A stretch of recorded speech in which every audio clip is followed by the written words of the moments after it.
ফোনটা কই রাখলাম?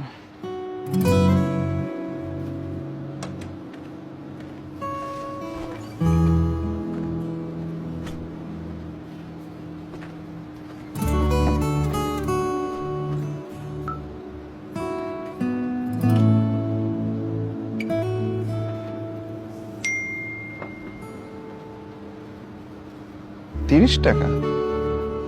আমাদের ফতুল্লা ম্যাচের কথা মনে আছে? ওই যে খেলায় আমি 6 মারতে যে হাতে ব্যথা পেয়েছিলাম।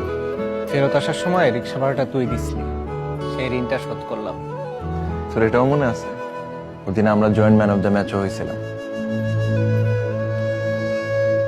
যতবার একসাথে হইছি ভালো কিছু হইছে।